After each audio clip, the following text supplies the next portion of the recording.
दोस्तों यहाँ पर एक चेन लगाई गई थी।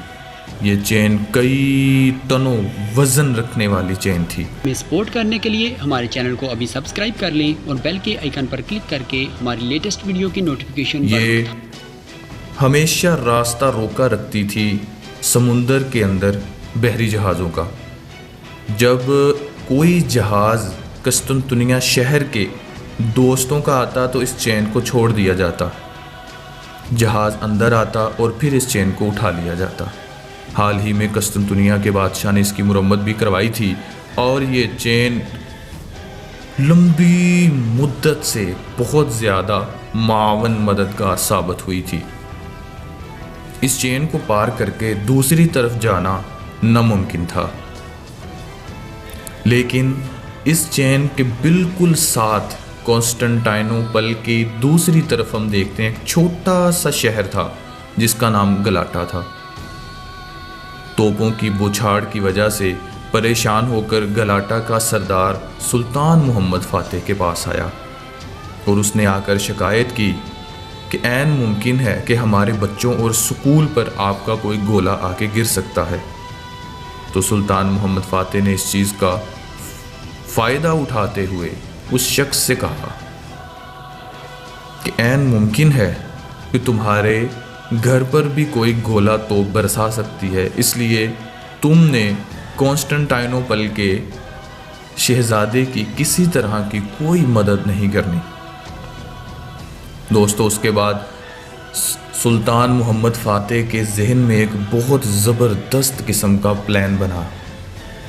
सुल्तान मोहम्मद फ़ातेह बहुत ज़्यादा परेशानी में था, उसको और बहुत सारे ख़दशात का सामना था, जिसकी वजह से उसने पूरी रात सोचने में लगा दी कि ऐसी कौन सी कमज़ोरी है कस्तुनतुनिया शहर की जिसकी वजह से कस्तुनतुनिया शहर में दाखिल हुआ जाए।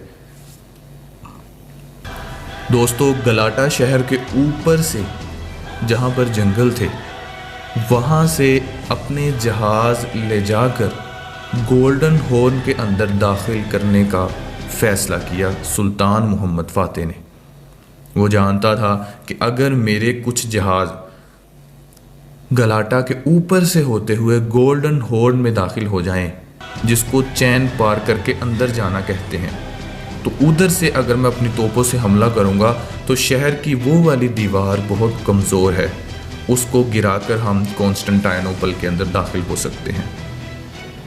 चुनाचा सुल्तान मोहम्मद फ़ातेह ने इसकी तैयारियां शुरू की। ये एक बहुत लंबा रास्ता था दोस्तों, ये जंगल था, जंगल के दरख्तों को काट कर वहाँ पर एक रेल बनाई जानी थी दरख्तों की, और उसके ऊपर कश्तियाँ लाद कर ऊपर बुलंदी को लेके जानी थी और वहाँ से नीचे लेके आनी थी, और ये मुकम्मल रास्ता था यहाँ से कश्तियाँ उठाकर खुश्की के ऊपर गोल्डन हॉर्न में लेके आनी थी।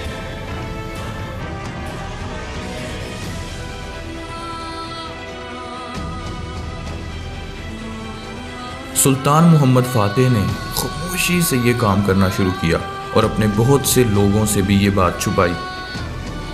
सुल्तान मोहम्मद फ़ातेह इस चीज़ को बहुत ज़्यादा खुफिया रखना चाहता था कि कहीं दुश्मन को इसकी खबर ना हो जाए। गलाटा के सरदार को ये बात मालूम हो चुकी थी कि हमारे शहर के पीछे कुछ हो रहा है। वो जब सुल्तान मोहम्मद फ़ातेह के पास आया तो सुल्तान मोहम्मद फ़ातेह ने उससे उसके फ़ायदे पूछे। उसने कहा कि मैं एक कारोबारी बिजनेसमैन इंसान हूँ और सिर्फ अपना फ़ायदा देखता हूँ। सुल्तान मोहम्मद फ़ातेह ने उसको डराया कि वो मारा जाएगा मेरे तोप के गोले से अगर उसने ये बात या उसके किसी भी खबरी ने इस बात को किसी और जगह या कॉन्स्टेंटाइनोपल में जाकर बयान किया। दोस्तों खामोशी के साथ जंगल के दरख्तों को काट कर एक लंबा रास्ता बनाया गया और सुल्तान मोहम्मद फ़ातेह गोल्डन हॉर्न में अपनी तोपें ले जाने पर कामयाब हो गया। वहाँ से तोपों ने कॉन्स्टेंटाइनोपल की दीवारों पर हमला किया और कॉन्स्टेंटाइनोपल की एक मर्तबा फिर से शामत आ चुकी थी। لٹا سکو تم بھی جان تو آؤ کہ ہم سوئے کربلا چلے ہیں، لٹا سکو تم بھی جان تو آؤ کہ ہم سوئے کربلا چلے ہیں، وہ راستہ حق کا راستہ ہے جدھر ہم اہل وفا چلے ہیں، لٹا سکو تم بھی جان تو آؤ کہ ہم سوئے کربلا چلے ہیں، صدائیں دے انقلاب ہم کو کرے خدا کامیاب ہم کو، صدائیں دے انقلاب ہم کو کرے خدا کامیاب ہم کو، کفن ہے باندھے ہوئے سروں پر لبوں پہ لے کر دعا چلے ہیں، کفن ہے باندھے ہوئے